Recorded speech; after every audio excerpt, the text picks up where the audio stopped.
Nobody was going to eat my chocolate. Also, thanks to the invention of porn websites and sex toys, I could happily handle my own needs. Shoot, I didn't even need the toy. I had fingers. Moving on. Upkeep of the kissing booth was solely my responsibility, and that of my competitors when they showed up. It was our job to ensure that the money was kept safe so it could all be donated to a local charity at the end of the summer fair. The winner would be the person who raised the most money, whoever kissed the most people. Last year, my competition had been easy. It was old Mr. Hawkins who owned the bait shop on the town square, and he'd gotten impetigo on his lower lip halfway through the week. It had seriously damaged his ability to kiss anyone, but he'd made it work.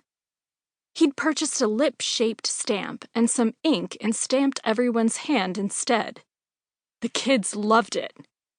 I was almost a little sad he hadn't won just because of that.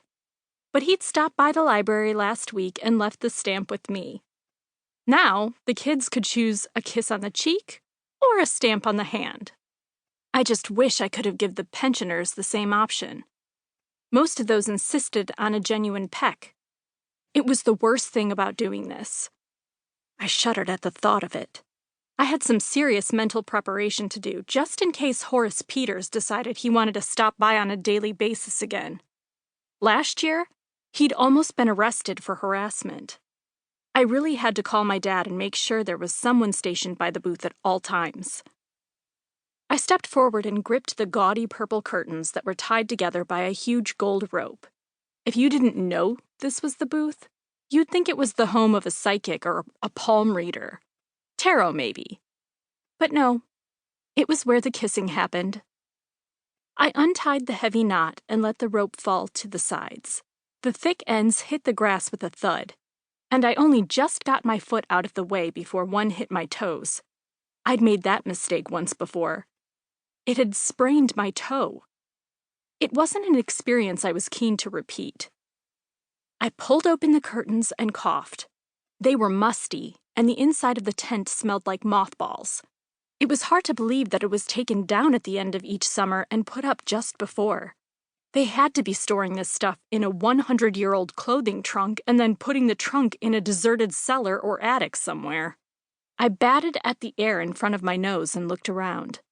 The wooden stage toward the back of the tent was set up, but that was all that had been done. Setting chairs and everything else out would be my job. But the first thing that had to be done was to air out these horrible velvet curtains and clean everything up. Jesus Christ, this smells like my grandma's house.